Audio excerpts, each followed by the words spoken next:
ओम शांति। आज प्यारे बच्चे बाबा की मुरली मंथन की डेट है 1 अगस्त 2022। आज बाबा ने जो हमें मीठी मीठी समझाने दी है, हमें बोला है कि छेड़खंड बनकर रहना है, लून पानी नहीं, कोई झगड़ा लड़ाई नहीं। महामंत्र से, कौन से महामंत्र से हमें राज तिलक मिलेगा, राजधानी का। फिर बाबा ने बोला कि अपने मन रूपी दर्पण को देखो, क्या क्या इसमें है, उसकी चेक और चेंज करो।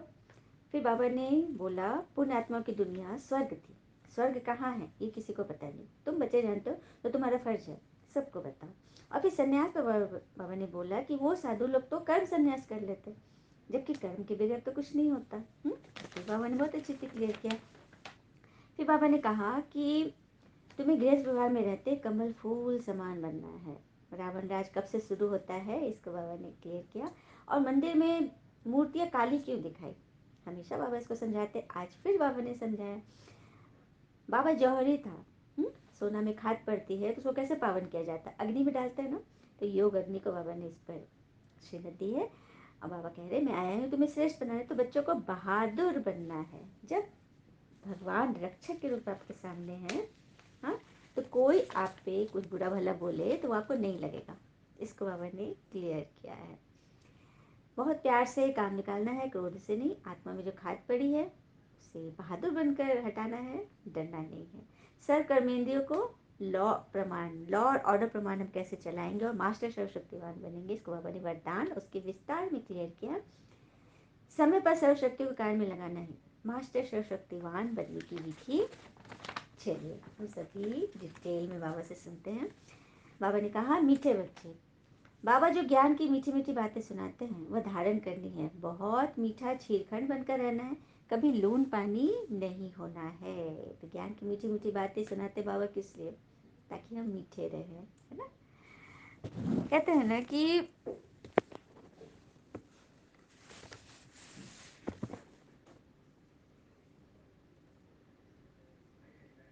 मीठा हम कब बनेंगे, जब हम हर बातों से ऊपर उठ जाएंगे। और कहते हैं ना कि उस पर ध्यान मत दीजिए जो आपके पीठ पीछे बातें करते हैं।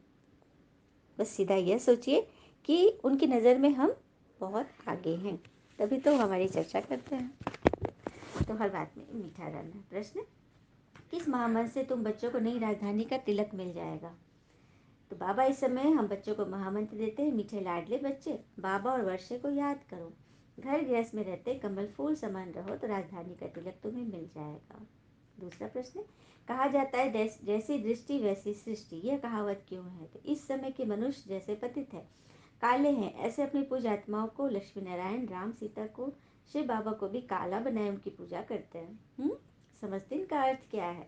इसलिए यह कहावत है, जैसी दृष्टि वैसी सृष्टि, जैसा हम देखते हैं वैसा हमें दिखाई देता है। गीत है, मुखड़ा देख ले प्राणी दिल दर्पण में, तोरा मन दर्पण कहलाए, तोरा मन दर्पण कहलाए। मन ही देवता मन ही ईश्वर, मन से बड़ा न को, मन उजियारा जब जब फैले, जग उजियारा हो, इस उजड़े दर्पण पर प्राणी धूल न जमने पाए, तोरा मन दर्पण कहलाए। ओम शांति। मीठे मीठे सीखी लधु ने बच्चों ने गीत की लाइन सुनी कि दिल रूपी दर्पण में देखो कि कितना पाप और कितना पुण्य किया है। बाबा हमें चेक करने के लिए बोल रहे हैं, बाबा हमें रोशनी दे रहे हैं, उस रोशनी में हमें दिल रूपी दर्पण को देखना है। ये बाबा कह रहे हैं साधु संत आदि भी तीर्थों पर जाते हैं ना, किसको नमन करते हैं, देवताओं को नमन करते हैं, क्योंकि देवताएं 16 कलश संपूर्ण निर्विकारी पवित्र होते हैं, तभी तो सभी उनके आगे झुकते हैं। तो उस तरह से भगवान हमें बनाने आए हैं, मनुष्य देवता। बाबा ने कहा मैं आया हूँ तुम्हें बैकुंठ का रास्ता बताने, सबको राजयोग से खिलाने। आजकल सन्यासी लोग कोई कारण हो जाता तो घर बार छोड़कर सन्यासी बन जाते। तो उनका तो है हद का सन्यास, तुम्हारा है बेहद का सन्यास। चलिए एक सन्यासी पर बड़ी ही विचित्र सी एक कहानी सुनते हैं। एक बार एक साधु विचित्र स्वभाव का था। वह बोलता कम था, उसके बोलने का ढंग भी अजीब था। उसकी मांग सुनकर सब लोग हंसते थे। कोई चिढ़ जाता तो कोई उसकी मांग सुनी अनसुनी करता और अपने काम में जुट जाता।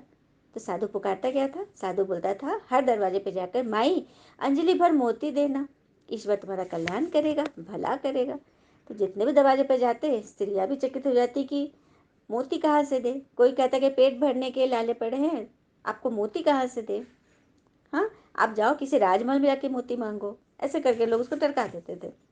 साधु भी खाली हाथ गाँव छोड़ता। हाँ, कोई दे ही नहीं पा रहा, कोई समझ ही नहीं पा रहा। तो उसने देखा कि बुढ़िया को उस पर दया आ गई। बुढ़िया ने साधु को बुलाया और कहा कि एक छोटा सा नन्हा मोती उसके हाथ पे रख के दिया कि महाराज मेरे पास अंजलि भर मोती नहीं है, मेरे नाक की नथनी टूटी थी तो उसमें से ये मोती था, तो मैं वो मोती आपको दे रही हूँ। साधु ने वो मोती देखा और बुढ़िया के हाथ में देते बोला, माई ये छोटा मोती मैं अपनी फटी हुई झोली में कहाँ रखूँ, इसे आप अपने पास ही रखो। ऐसा करके साधु उस गाँव से चले गए। फिर दूसरे गाँव गए। इसी तरह से उनका विचित्र मांग यही था कि एक मतलब अंजलि भर मोती दे दो।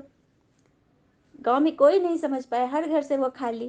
तो अंत में निराश होकर वो जा रहा था दूसरा गांव छोड़ के। तो गांव का ही एक छोर पर एक किसान का घर था। वहाँ मोती मांगने की चाह उसे उसके पास लाई। उन्होंने वही मांग रखी, एक मेरी अंजलि में मोती दो। किसान थोड़ा रुका। उसने साधु के लिए उसारे में चादर बिछाई और साधु से विनती की, साधु महाराज पधारिए, विराजमान हुई।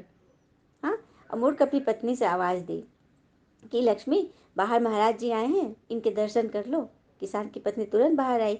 उसने साधु जी के पाँव धोकर मतलब उनको वहाँ पे विराजमान कराया। किसान ने कहा कि देखो लक्ष्मी, साधु जी बहुत भूखे हैं, इनके भोजन की तुरंत व्यवस्था करना, अंजलि भर मोती लेकर पीसना और उनकी रोटियाँ बनाना, तब तक मैं मोतियों की गागर लेकर आता हूँ। ऐसा कहकर वो किसान खाली गागर लेकर घर से निकल गया। मतलब अंजलि भर मोती लेकर पीसना और उसकी रोटियाँ बनाना। लक्ष्मी समझ गई। उसने अनाज लिया मुट्ठी भर, उसको पीसा, उसकी रोटी बनाई, भोजन तैयार किया गया। साधु ने भर पेट भोजन किया। वह प्रसन्न हो गया। उसने हंसकर किसान से कहा, बहुत दिनों बाद कुबेर के घर का भोजन मिला है। मैं बहुत प्रसन्न हूँ। अब तुम्हारी याद आती रहे, इसलिए मुझे मतलब तुमने मुझे भरपूर किया। तो महाराज बोला, किसान बोला कि महाराज मैं तो अनपढ़ हूँ, लेकिन आपकी इस बात का रहस्य क्या था?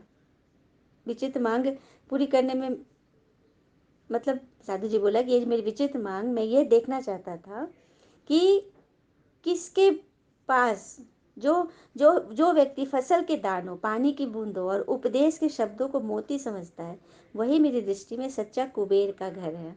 तो फसल के दाने ही वो मोती थे, इसको कोई नहीं समझा। मैं यहाँ पेट भरकर भोजन कर किया हूँ और हमेशा तुम्हारे लिए मेरे मन में सच्ची मतलब याद है कि ईश्वर तुम्हारा कल्याण करे। क्योंकि तुमने जिस तरह से पृथ्वी पर तीन ही रत्न हैं, जल, अन्न और शुभासित। मूर्ख लोग ही पत्थर के टुकड़ों, हीरे, मोती, माणिक आदि को रत्न समझते हैं, जबकि असली रत्न क्या है? जल, अन्न और शुभासित, शुभ बोल, शुभ भावना। कितनी सुंदर बात है साधु ने, विचित्र साधु ने बताया ना। तो भगवान भी हमसे क्या कहते हैं कि हमें भी ऐसा ही बनना है, हर एक चीज़ को रत्न समझकर उसको स्वीकार करना है। फिर बाबा ने आगे बोला, बहुत मीठा बनना है। बाबा की तरह सदैव मुस्कुराते रहो। देवताओं के चित्र देखो कितने हर्षित होते हैं। रावण राय द्वापर से शुरू होता है, फिर देवताएं वाम मार्ग में चले जाते हैं। उसकी निशानी हमें क्या रखा? मंदिर में काली मूर्तियाँ दिखा दी। क्यों बनाए काले? क्योंकि वो लोग वाम मार्ग में चले गए, विकार में चले गए, तभी काली मूर्ति बनी। तो बाबा बोल रहे हैं जैसी दृष्टि वैसी सृष्टि, क्योंकि सोच जैसी हो गई, दृष्टि जैसी होगी, तो वही सामने दिख रहा है। अब उसको बाबा क्लियर कर रहे हैं, हाँ, उसकी सफाई कर रहे हैं। तुम इस समय त्रिकालदर्शी बनते हो, सबसे अच्छी सेवा इस समय तुम करते हो। तो तुम हो सच्चे सच्चे रूहानी सोशल वर्कर। तुम अभी आत्म अभिमानी बनते हो। बाबा कह रहे हैं कि सबसे बड़े रूहानी सर्विस सोशल वर्कर तो तुम हो। और सबसे पहले सर्विस तो खुद की करना, हुँ?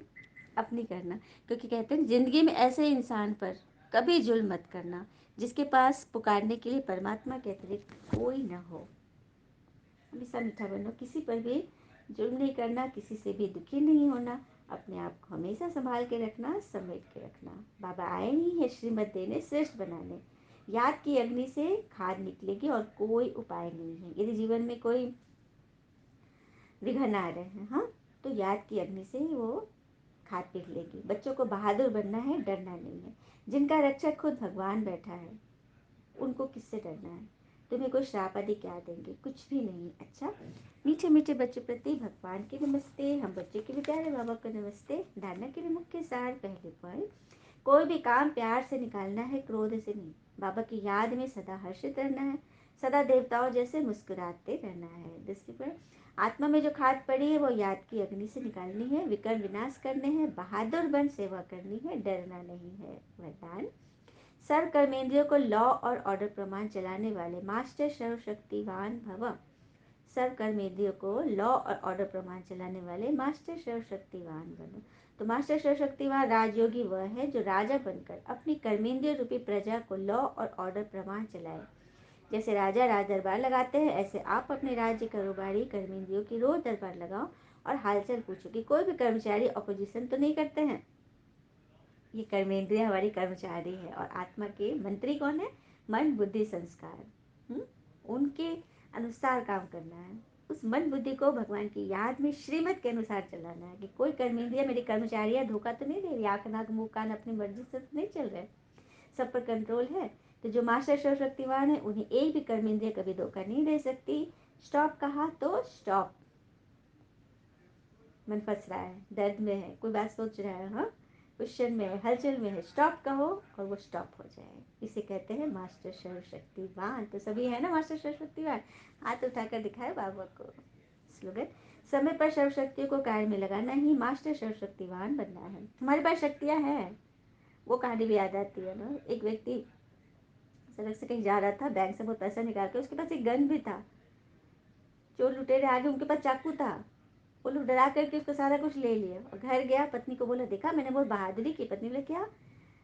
मैंने पैसा तो दे दिया चोर को, लेकिन बंदूक मैंने छुपा लिया था। उसकी पत्नी ने माथा पीटा, अरे आपके पास बंदूक था, आप उनको डराते, आप छुपा के ले आए। तो वही चीज़ है, हमारे पास सर्व शक्तियाँ बाबा ने हमें गिफ्ट दे दी है। उस गिफ्ट शक्तियों को अपने अंदर छुपा के रखे, यूज़ न करे तो मास्टर शिव शक्तिवान क्या है? बंदूकधारी क्या था फिर? वो कुछ नहीं था, खाक था ना। उसी सर्व शक्ति को जब कार्य में लगाएंगे तभी हम मास्टर सर्व शक्तिवान के टैग ले लेंगे, उपाधि लेके। अच्छा, ओम शांति। शुक्र है मीठे बाबा, वो बाबा के प्यारे प्यारे बच्चे। All is well, always. अरे एक बार जाते जाते समझ लेते हैं, अगर हमें झुकना है तो किसी की विनम्रता के आगे झुको, किसी की सच्चाई के आगे, भोलापन के आगे झुको, किसी की शक्ति के आगे, रूप के आगे और धन के आगे तो कभी नहीं झुकना चाहिए। अच्छा, ओम शांति। शुक्र है मीठे बाबा, वो बाबा के प्यारे प्यारे बच्चे। All is well, always. ओम शांति।